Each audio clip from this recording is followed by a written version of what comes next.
আসসালামু আলাইকুম আমার ইউটিউব ফ্যামিলি, কি অবস্থা সবার? আই হোপ আপনারা সবাই ভালো আছেন। আলহামদুলিল্লাহ, আল্লাহ তাআলার রহমতে আমি আমার পরিবারের সবাই ভালো আছি। দেখতে দেখতে 20টা রোজা চলেই গিয়েছে। রোজা আসতে আসতে বলতে বলতে রোজা চলে এসেছে। রোজা এখন শেষের দিকে। আসলে অনেক খারাপ লাগে। রমজান মাসটা খুবই পছন্দের মাস। আর আমি বুঝি না, যেগুলো খুব পছন্দের হয় সেগুলো খুব তাড়াতাড়ি শেষ হয়ে যায় বা টাইম আপ হয়ে যায়, এমন এক অবস্থা। আচ্ছা, তো আজকে আমি আপনাদের সাথে একবার শেয়ার করেছিলাম যে একদিন সারাদিনের ব্লগ আপনাদের সাথে শেয়ার করব, ইফতার প্লেটারগুলো আপনাদের সাথে শেয়ার করব। তো আজকে হচ্ছে সেই দিনটা যে আজকে আমি সারা দিন কিভাবে ইফতারগুলো রেডি করেছি সেগুলো আপনাদের সাথে শেয়ার করে নিব। আই হোপ সো আপনাদের কাছে আমার ব্লগ ভিডিও ভালো লাগবে। ব্লগ ভিডিও ভালো লাগলে অবশ্যই একটা লাইক করে দিবেন, চ্যানেলটাকে সাবস্ক্রাইব করে দিবেন। আচ্ছা, তো এদিকে দেখেন আমি আজকে চানা বুট রান্না করব, আলুর চপ করব। যে কারণে চানা বুটগুলো আমি ভোর রাত্রে সেহরি করার পরে ভিজাতে দিয়ে দিয়েছিলাম। আর এখন বাজছে 3টা। তো এই 3টা বাজে আমি চানা বুটগুলো চুলায় দিয়ে দিয়েছি। আর এদিকে আলু আর ডিম সিদ্ধ দিয়ে দিয়েছি, যেহেতু আমি ডিমের চপ বানাবো। আর সেই সাথে চানা বুটেও আমি আলু ইউজ করব, যে কারণে একসাথে আলুগুলো সব সিদ্ধ দিয়ে দিয়েছি। এদিকে দেখেন ভোর রাতে আমি আবার ডালও ভিজাতে দিয়ে দিয়েছিলাম পেঁয়াজুর জন্য। আমি এইভাবে করে বেশি করে পেঁয়াজুর জন্য ডাল প্লান্ট করে রাখি। আর এগুলো আমার 5 দিন 6 দিন এভাবে চলে যায় গিয়ে, যেহেতু আমার ঘরে মাত্র আমরা 3 জন, যেই কারণে আমাদের ইফতারটাও খুব অল্প করে পরিমাণে করা হয়। আইটেম অনেক করি, কিন্তু পরিমাণ কোয়ান্টিটিটা একদম কম দিয়ে করি। যে কারণে দেখতেই পাচ্ছেন যে আমার এই ডালগুলো তো আমি সব একসাথে রান্না করব না, ডাল পেঁয়াজুটা করব না। তো আমি এখন 2টা পলি নিব। পলি নিয়ে ওই 2টা পলিকে আমি 5-6টা টুকরা করে নিব। আর সেই 5-6টা টুকরার মধ্যে আমি অল্প অল্প করে ডালগুলো রাখবো। আর এভাবে আমি ফ্রিজে স্টক করে রাখবো। যেদিন প্রতিদিন একটা একটা ডালের প্যাকেটগুলো বের করে করে পেঁয়াজগুলো রেডি করব। আচ্ছা, তো দেখেন আমি এখানে কোনো কিছু তেমন একটা আধোয়া করছি না, যেটাই মানে হাতে পাচ্ছি আধোয়া হচ্ছে সেটার সাথে সাথে ধুয়ে ধুয়ে রেখে দিচ্ছি। আমার মধ্যে এই কাজটা ইদানিং আমি একটু বেশি ফলো করতেছি, যে যেটাই আধোয়া হবে সেটা হাতের সাথে নিয়ে সাথে সাথে ধুয়ে নিব। এতে করে আমার আর থালা বাসনগুলো জমা হয় না। ইফতারের পর এতগুলো থালবাটি ধুইতে একদমও ইচ্ছা হয় না। আমরা মানুষ 3 জন, কিন্তু থালা বাসন হয় যেমন কি আমার ঘরে 11 জন 12 জন মানুষ আছে, এই অবস্থা। আচ্ছা, তো দেখতেই পাচ্ছেন আমি পেঁয়াজগুলো সবগুলো এইভাবে করে স্টক করে নিয়েছি। আর যেগুলো বাটিতে আছে সেগুলো আমি আজকে ভাজে নেব। তো এগুলো আমি ডিপ ফ্রিজের মধ্যে রেখে দিচ্ছি।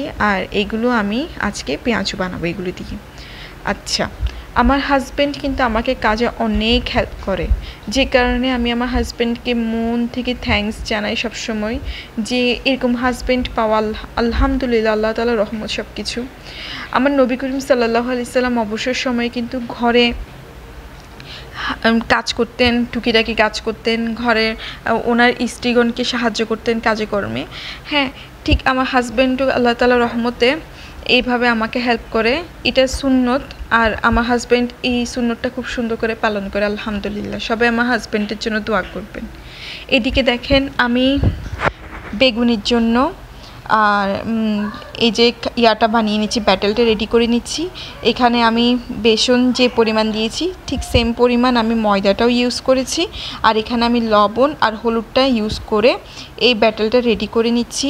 আমি কোনো ধরনের ছেঁকে নিয়ে নেই, জাস্ট ডিরেক্ট দিয়ে দিয়েছি প্যাকেট থেকে। আর এভাবে পানির মধ্যে আমি ভালো করে যে ব্যাটেলের যেগুলো লাম্পস হয়ে আছে ওগুলো মিক্স করে নিচ্ছি। আর আই থিঙ্ক আমার বেগুনিটা পারফেক্টই হয়। আর ছেঁকে ছেঁকে ময়দা ব্যাটেল বেসনটা নিতে আমার খুব কষ্ট মনে হয়।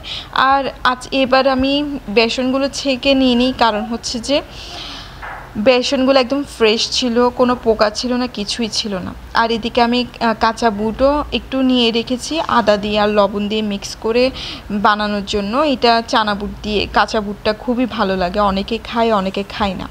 আর এদিকে দেখেন আমি শরবতটাও রেডি করে নিচ্ছি, ট্যাঙের শরবত। আর এই ট্যাঙের শরবতটা আমি রেডি করবার পর ফ্রিজে রেখে দিব একটু ঠান্ডা ঠান্ডা খাওয়ার জন্য।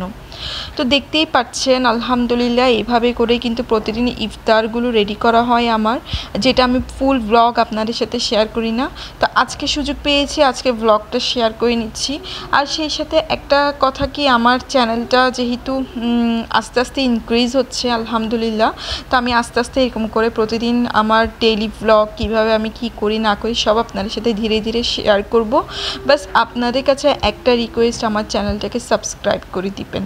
আমার ব্লগ ভিডিও ভালো লেগে থাকলে অবশ্যই লাইক করবেন আর একটা কমেন্ট করবেন, আমার কাছেও ভালো লাগবে।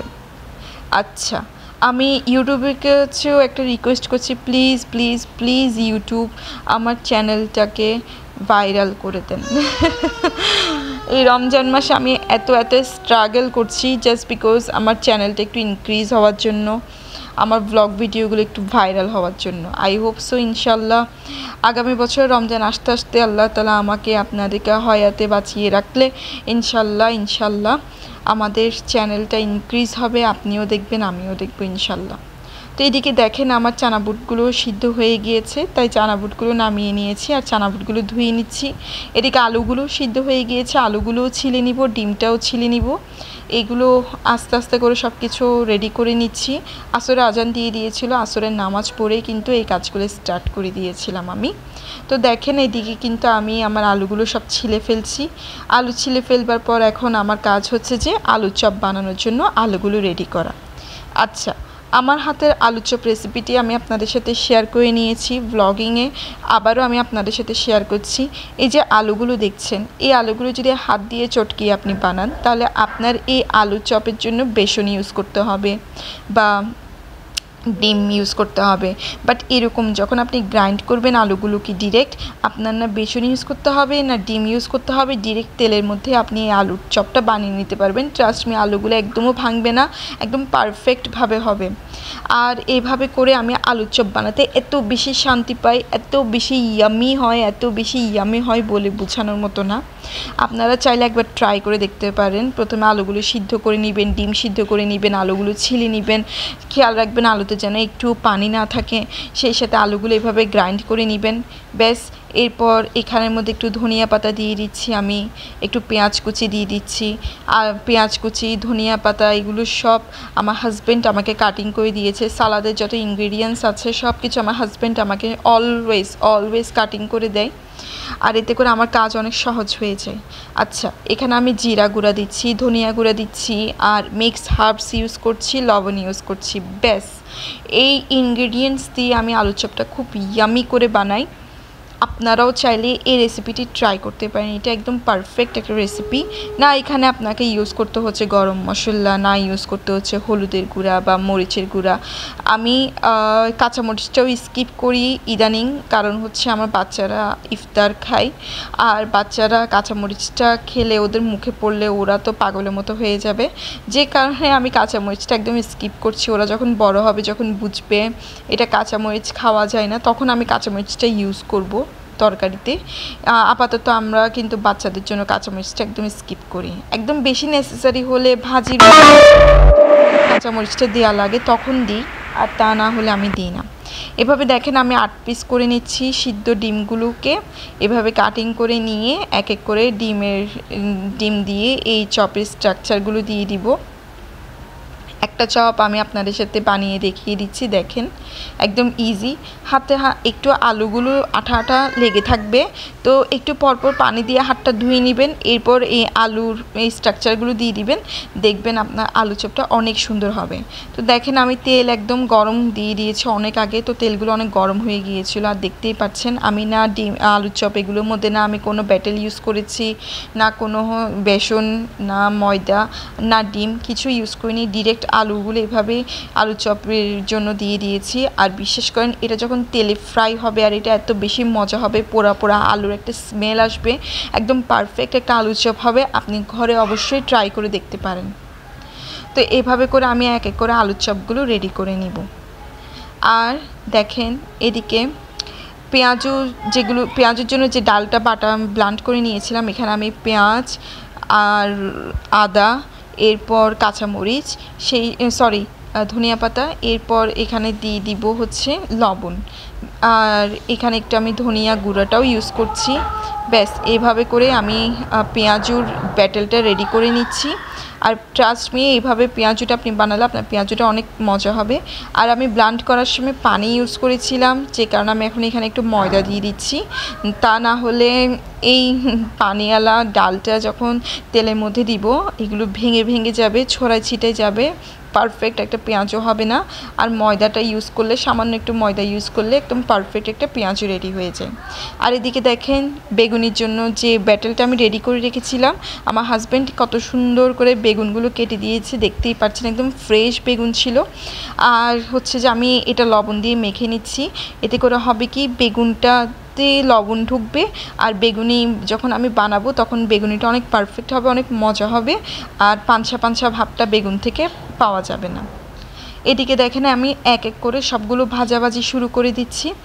আমার কিভাবে কি করেছি না করেছি আপনাদের সাথে আল্লাহর রহমতে সব কিছুই শেয়ার করে নিয়েছি। এখন আপনাদের সাথে এক এক করে তেলে কি কি ভেজে নিচ্ছি সব আপনাদের সাথে শেয়ার করে নিব। আই হোপ সো আপনাদের কাছে আমার ব্লগ ভিডিওটা ভালো লেগেছে। ব্লগ ভিডিও ভালো লেগে থাকলে অবশ্যই চ্যানেলটাকে সাবস্ক্রাইব করে দিবেন। আচ্ছা, আপনারা কে কোথা থেকে দেখছেন প্লিজ জানাবেন, আমার থেকেও ভালো লাগবে।